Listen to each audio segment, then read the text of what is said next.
మనందరం ప్రతిరోజు అసలు ఎట్లా ఈశ్వర కారుణ్యం లేకుండా బ్రతకగలం? మీ వంటి భక్తులంటే వదిలేయండి. భగవంతుడు నాకు అన్నం ఇచ్చి, అన్నం జీర్ణం చేసి, ఇంద్రియములకు శక్తినిచ్చి, నా ఊపిరి తీయించి, నా రక్తాన్ని ఒకే వేగంతో పరిగెత్తేటట్టు చేసి, సన్నని వెంట్రుకలంత రక్తకేశనాళికలలో కూడా సమాన వేగంతో రక్తం ప్రవహించేటట్టు చేసి, నేను తాగినటువంటి నీరు మలినమైపోతే బయటికి వెళ్ళిపోయేటట్టు చేసి, బ్రహ్మాండ పిండాండ సమన్వయం చేస్తున్నాడు. ఈ పిండాండం నిలబడాలంటే బ్రహ్మాండంలో గాలి ఉంటుంది. ఆ గాలిని పిండాండం పీల్చుకోవాలి. పీల్చుకుంటే రక్తం శుద్ధవుతుంది. మలినమైన గాలిని వదిలేస్తుంది. ఎవరు పుచ్చుకోవాలి? బ్రహ్మాండం పుచ్చుకోవాలి. దీనికి అన్నం కావాలి. కాసేపు ఆగితే 1 గంటన్నర 2 గంటలు పోతే దీనికి ఆకలిస్తుంది. దీనికి ఆకలి తీర్చుకోవాలంటే బయట పృథివీ వికారమును పొందుతుంది. ఓ యాపిల్ పండో, అరటి పండో, ద్రాక్ష పళ్ళో, పలహారమో ఏదో తింటే కడుపు నిండుతుంది. లోపల పిప్పి మిగిలిపోతుంది. దుర్గంధభూయిష్టమైనటువంటి పిప్పి. ఇన్ని రంధ్రములున్న రోమకూపములు కోట్లుంటాయి, వెంట్రుకలు ఉన్న రంధ్రాలు.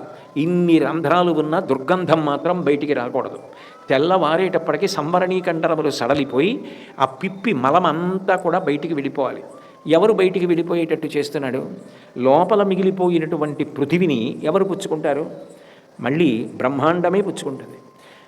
దీనికి మళ్ళీ ఆహారం కావలసి వస్తే బ్రహ్మాండంలోంచి తెచ్చి పిండాండంలో పడేస్తాం. పిండాండంలో పిప్పి మిగిలిపోతే మళ్ళీ బ్రహ్మాండం పుచ్చుకుంటుంది. దీనికి నీరు కావాలి. బ్రహ్మాండంలో నీళ్లు తీసి పినాకిని నీళ్లు పిండాండంలో పోసాం. మలినమైపోయిన నీరు మళ్ళీ ఎవరు పుచ్చుకుంటారు? మళ్ళీ బ్రహ్మాండమే పుచ్చుకుంటుంది మూత్ర రూపంలో విడిచిపెట్టేస్తే. ఇది నిలబడాలంటే గాలి కావాలి. బ్రహ్మాండంలో గాలి పిండాండం పుచ్చుకుంటుంది. పిండాండం లోపల మలినమైపోయిన గాలి వదిలేస్తే బ్రహ్మాండం పుచ్చుకుంటుంది. బ్రహ్మాండమనంద ఆకాశం ఉన్నది, పిండాండమనంద ఆకాశం ఉన్నది. రెండు సమన్వయం అవుతున్నాయి. ఎవరు ఈ బ్రహ్మాండ పిండాండ సమన్వయం చేస్తున్నారు? ఎవరి ఆజ్ఞ అయితే ఇక ఊపిరి వదిలిపెట్టినవాడు తీయట్లేదు, తీసినవాడు వదిలిపెట్టట్లేదు. ఎవరి ఆజ్ఞ అయితే ఊపిరి ఆగిపోతోంది, ఎవరి ఆజ్ఞ అయితే నాకు అన్నం వద్దు అని అన్నం మీద అనురక్తి పోతోంది, ఎవరి ఆజ్ఞ అయితే లోపలికి నీరు వెళ్ళటం లేదు, ఇంకా ఎవరి ఆజ్ఞ అయితే ఊపిరి తీయట్లేదు, ఎవరి ఆజ్ఞ అయితే ఇక తింటం లేదు, ఎవరి ఆజ్ఞ అయిన తర్వాత ఇక పిండాండం బ్రహ్మాండంతో సమన్వయం అవ్వట్లేదని ఇది శవం అని తీసుకెళ్ళి మళ్ళీ బ్రహ్మాండంలోనే కలిపేస్తున్నారు.